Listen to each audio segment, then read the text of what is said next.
Okay, so last night I was watching some Review Tech USA.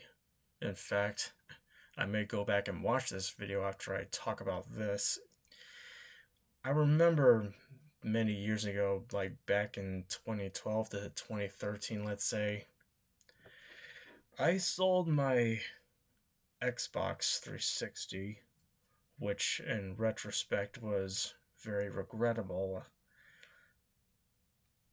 I sold it for a Wii U, and let me explain.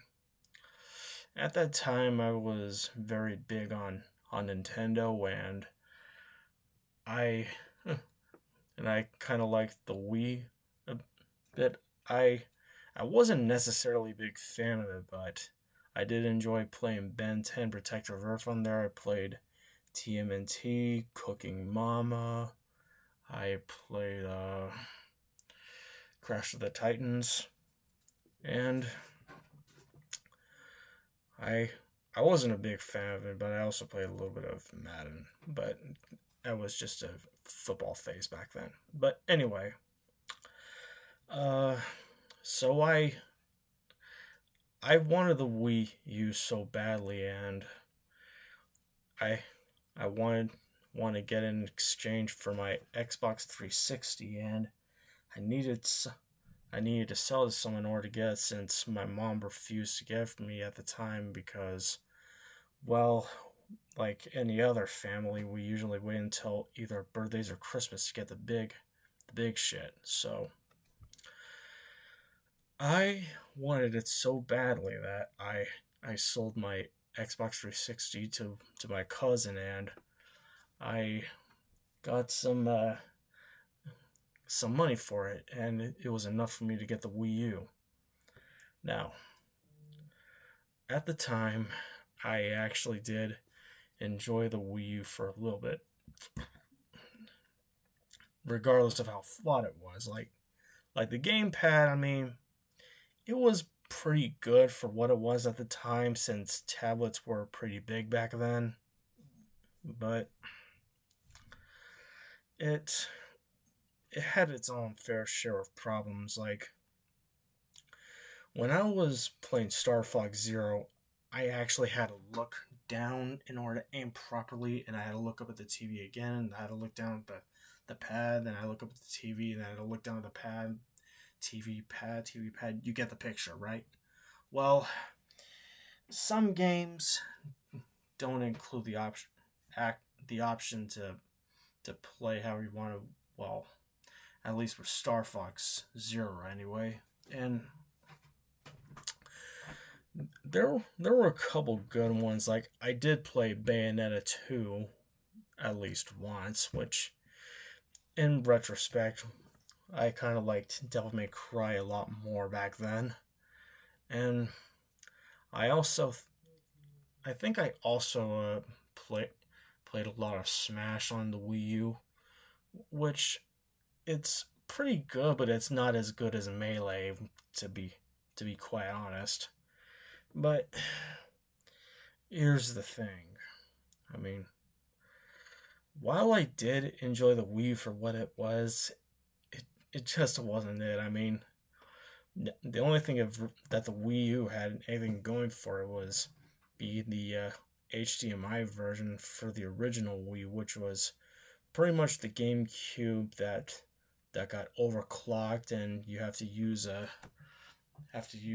remote and a nunchuck, or in this case, like a dildo. Like I didn't necessarily hate it, but it just wasn't it. Like I mean, Nintendo has always been really good at at tech and hardware. So to see them come out with this was, for the lack of better words, pretty weird. And I think that this would all be the foundation for the Nintendo Switch that would later on be released back in 2017. Really fun time that was with being in a fake trade school and all. But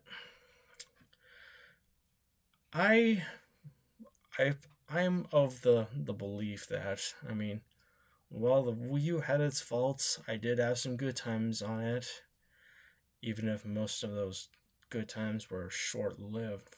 Lived.